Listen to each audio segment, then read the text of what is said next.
Oke teman-teman, kita langsung saja ke soalnya ya. Nomor 1, alat ukur yang digunakan untuk mengukur kemampuan afektif siswa adalah menggunakan titik-titik. A. Tes objektif.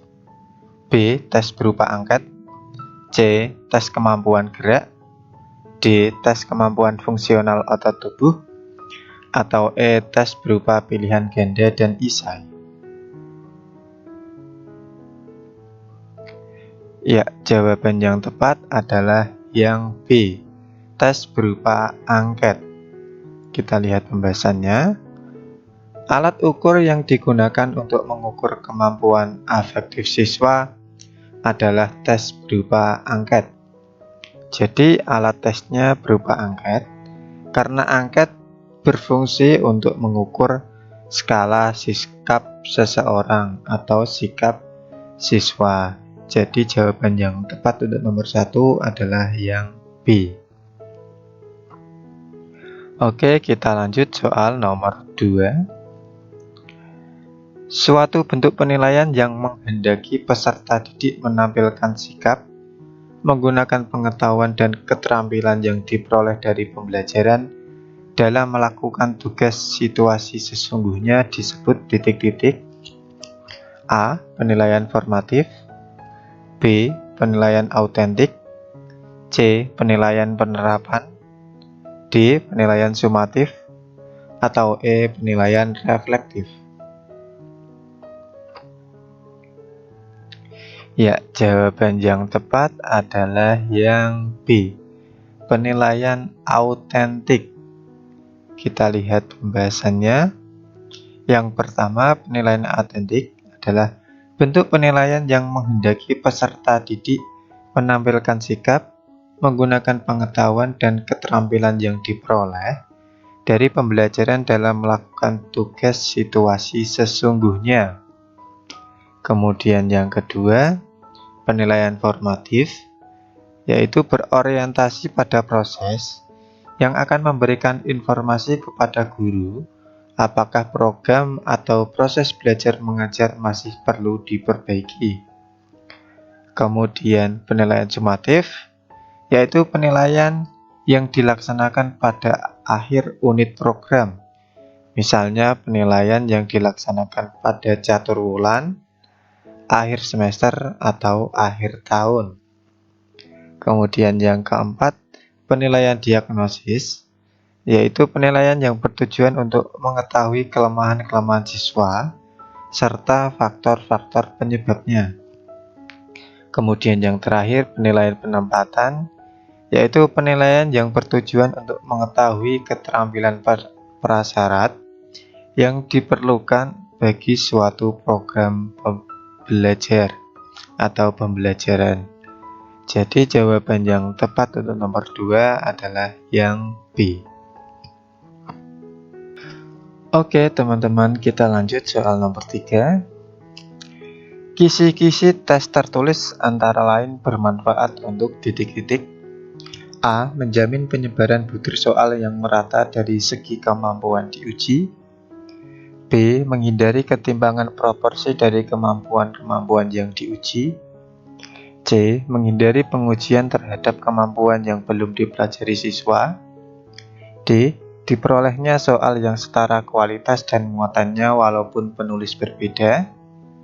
Atau E. Berlatih menulis siswa dengan rapi. Ya, jawaban yang tepat adalah yang A. Menjamin penyebaran butir soal yang merata dari segi kemampuan diuji. Kita lihat pembahasannya. Kisi-kisi adalah suatu acuan berbentuk rangka mengenai alokasi bahan, tipe bentuk tes, aspek intelektual, taraf kesukaran, jumlah soal, dan persentasenya. Kisi-kisi berfungsi untuk memperoleh peta penyebaran butir soal sehingga bahan, bentuk soal, aspek intelektual, taraf kesukaran, kemudian jumlah soal, dan persentasenya dapat tersebar secara merata. Jadi jawaban yang tepat untuk nomor 3 adalah yang A.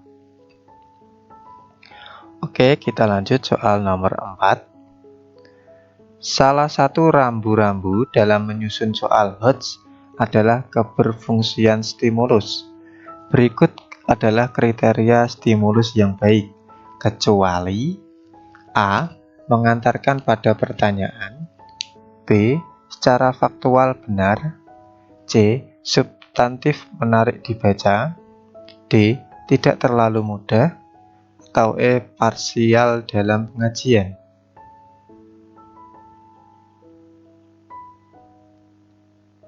Ya, jawaban yang tepat adalah yang E. Jadi kecuali parsial dalam sajian. Kita lihat pembahasannya.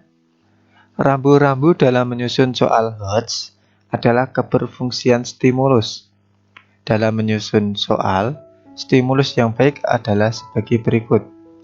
Yang pertama, substantif dan menarik untuk dibaca, kemudian menarik perhatian bagi peserta didik, kemudian ditulis dan dirancang dengan baik, kemudian cukup menantang, tidak terlalu mudah dan tidak terlalu sulit, kemudian secara faktual benar, kemudian mengantarkan pada pertanyaan dan cerita utuh dan serba cukup. Jadi jawaban yang tepat untuk nomor 4 adalah yang E. Oke, kita lanjut soal nomor 5. Berikut ini merupakan karakteristik soal Hodge kecuali A. Non-algoritmik kompleks diperoleh berbagai solusi melibatkan ketidakpastian. B. Soal non-rutin kontekstual melibatkan antar disiplin ilmu kontekstual. C. Selalu soal cerita, bukan pilihan ganda, soal terbuka dan bentuk komputasi. D. Melibatkan proses kognitif dasar untuk menggeneralisasi dan mengorganisasi informasi. Atau E. Selalu soal cerita dan melibatkan antar disiplin ilmu. Ya, jawaban yang tepat adalah yang D. Melibatkan proses kognitif dasar untuk menggeneralisasi dan mengorganisasi informasi. Jadi yang bukan karakteristik soal Hodge adalah yang D. Kita lihat pembahasannya. Karakteristik soal Hodge adalah sebagai berikut. Yang pertama, non-algoritmik kompleks, kemudian diperoleh berbagai solusi dan melibatkan ketidakpastian. Kemudian soal non-rutin, kontekstual, kemudian melibatkan antar disiplin ilmu. Dan yang ketiga, selalu soal cerita, bukan pilihan ganda, soal terbuka dan bentuk komputasi. Jadi jawaban yang tepat untuk nomor 5 adalah yang D. Oke, kita lanjut soal nomor 6. Bu Sari melakukan penilaian proses dan hasil belajar mata pelajaran bahasa Inggris yang menunjukkan hasil bahwa ada sedikit peserta didik yang belum mencapai nilai 75 dari skala 0 sampai 100. Tindakan pertama yang harus dilakukan Bu Sari adalah titik-titik. A. Melakukan pembelajaran remedial. B. Memastikan penyebab terjadinya tersebut. C. Menyiapkan program untuk pembelajaran pengayaan. D. Mendiagnosis kesulitan yang dialami sedikit siswa tersebut. Atau E. Memberikan pengayaan soal. Ya, jawaban yang tepat adalah yang D. Mendiagnosis kesulitan yang dialami sedikit siswa tersebut. Kita lihat pembahasannya. Kasus yang dialami Bu Sari merupakan suatu kasus yang sering terjadi di dalam kelas. Langkah pertama yang harus dilakukan Bu Sari adalah mendiagnosis kesulitan yang dialami siswa tersebut.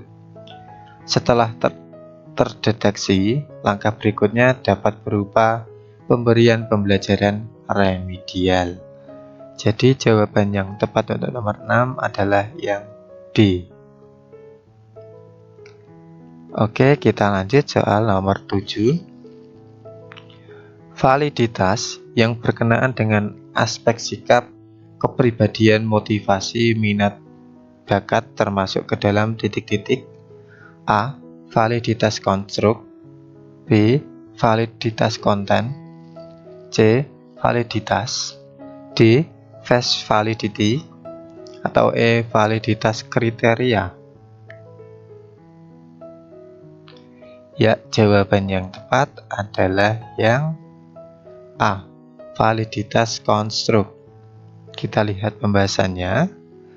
Yang pertama, validitas konstruk biasanya digunakan untuk aspek sikap, kepribadian, motivasi, minat, dan bakat. Kemudian validitas konten biasanya digunakan untuk mengukur kemampuan belajar, hasil belajar, atau prestasi belajar. Kemudian validitas kriteria merupakan sebuah ukuran validitas yang ditentukan dengan cara membandingkan skor-skor tes dengan kinerja tertentu pada sebuah ukuran luar atau yang lain. Kemudian validitas muka atau face adalah tipe validitas yang paling rendah. Signifikannya karena hanya didasarkan pada penilaian selintas mengenai isi alat ukur. Jadi jawaban yang tepat untuk nomor 7 adalah yang A. Oke teman-teman, kita lanjut soal nomor 8. Penilaian kompetensi keterampilan dilakukan melalui aktivitas berikut. A. Tes lisan dan tertulis. B. Tes portofolio produk dan proyek. C. Tes tertulis lisan dan proyek. D. Tes praktik produk tertulis dan proyek. Atau E. Tes praktik proyek dan portofolio. Ya, jawaban yang tepat adalah yang E. Tes praktik proyek dan portofolio. Kita lihat pembahasannya. Berdasarkan Permendikbud nomor 66 tahun 2013 tentang standar penilaian, pendidik menilai kompetensi keterampilan melalui penilaian kinerja, yaitu penilaian yang menuntut peserta didik mendemonstrasikan suatu kompetensi tertentu dengan menggunakan tes praktik, proyek, dan penilaian portofolio. Jadi jawaban yang tepat untuk nomor 8 adalah yang E.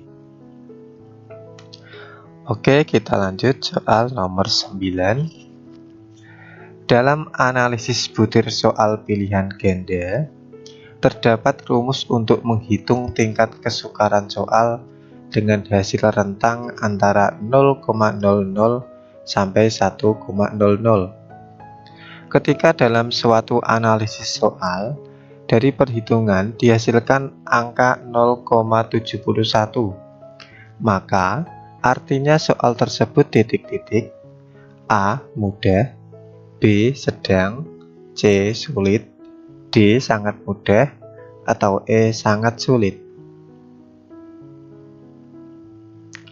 Ya, jawaban yang tepat adalah yang A. mudah. Kita lihat pembahasannya. Kriteria tingkat kesukaran soal pilihan ganda adalah sebagai berikut. Yang pertama, rentang nilai 0,00 sampai 0,30 adalah tipe soal sulit. Kemudian rentang skor 0,31 sampai 0,70 adalah tipe soal sedang. Kemudian rentang skor 0,71 sampai 1,00 adalah tipe soal mudah. Jadi jawaban yang tepat untuk nomor 9 adalah yang A. Oke, kita lanjut soal nomor 10. Berdasarkan hasil tes, para siswa dikelompokkan menjadi beberapa kelas sesuai dengan tingkat IQ-nya. Dilihat dari fungsinya, maka tes tersebut termasuk pada jenis tes A. seleksi, B. bakat, C. post-tes, D. pretest, atau E. Penempatan? Ya, jawaban yang tepat adalah yang E. Penempatan. Kita lihat pembahasannya.